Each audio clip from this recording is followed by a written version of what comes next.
జీవితంలో ఒక్కసారైనా చేయాల్సిన యాత్ర చార్ధామ్. లతగారి ఆధ్వర్యంలో సంప్రదించండి. నమస్తే, నేను మీ హరిత.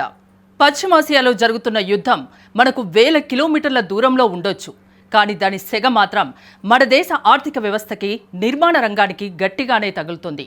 హార్ముజ్ జలసంధి వద్ద ఏర్పడిన ఉద్రిక్తతల వల్ల దేశంలో భారీ గ్యాస్ కొరత ఏర్పడింది. దీని ప్రభావం ముందుగా సామాన్యుల ఇళ్లలోని వంటగదులపై పడింది. డొమెస్టిక్ ఎల్పీజీ సరఫరాలో అంతరాయం ఏర్పడుతుంది.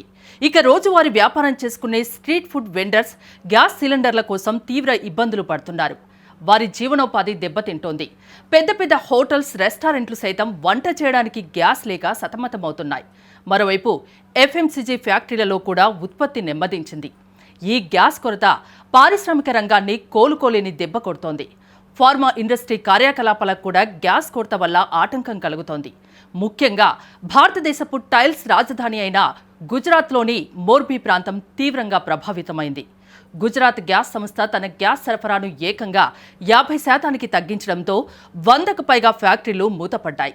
దీనివల్ల రియల్ ఎస్టేట్ రంగానికి అత్యంత కీలకమైన బాత్రూమ్ ఫిట్టింగ్స్, టైల్స్ అందించే సిరామిక్ పరిశ్రమ దాదాపుగా స్తంభించిపోయింది.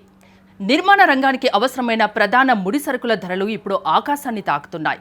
స్టీల్ ప్లాంట్లు గ్యాస్పై ఆధారపడి పనిచేస్తాయి కాబట్టి వాటి ఉత్పత్తి తగ్గి స్టీల్ ధరలు భారీగా పెరిగిపోతున్నాయి. అలాగే అల్యూమినియం ధరలు పెరగడంతో ఎలక్ట్రికల్ వైరింగ్, షట్టరింగ్ ఖర్చులు తడిసి మోపెడవుతున్నాయి. రియల్ ఎస్టేట్ ప్రాజెక్టులలో టైల్స్, సిమెంట్ సరఫరా లేకపోవడం, కాంక్రీట్ ఫ్లోరింగ్ పనులకి తీవ్ర ఆటంకం కలుగుతుండడంతో ప్రాజెక్టులన్నీ ఆలస్యమవుతున్నాయి. ఫినిషింగ్ స్టేజ్లో ఉన్న అపార్ట్మెంట్లు, కమర్షియల్ ప్రాజెక్టుల డెలివరీలో లేట్ అవుతున్నాయి. కొత్తగా ప్రారంభించిన ప్రాజెక్టులు సైతం ఈ మెటీరియల్స్ కొరత వల్ల చాలా స్లోగా సాగుతున్నాయి. అయితే దౌత్యపరమైన చర్చల ఫలితంగా 2 ఎల్పీజీ ట్యాంకర్లు హార్ముజ్ జలసంధి గుండా ప్రయాణించి 92,000 టన్నుల గ్యాస్ను తీసుకురావడం మన దేశానికి కాస్త ఊరటనిచ్చే అంశమే అయినా ఈ గ్యాస్ సంక్షోభం తాలూకు ప్రభావం రాబోయే కొన్నేళ్ల పాటు మనపై ఉంటుందని ఎక్స్పర్ట్స్ హెచ్చరిస్తున్నారు. కన్స్ట్రక్షన్ కాస్ట్, ప్రైజెస్ పెరుగుతాయి. అలాగే ప్రాజెక్టుల పూర్తికి పట్టే టైం కూడా పెరుగుతుంది. కాబట్టి ఈ సిచ్యువేషన్లో బయ్యర్లు, బిల్డర్స్, సామాన్యులు అందరూ కూడా మానసికంగా సిద్ధంగా ఉండాలి. కొంత సంయమనం పాటించాలి.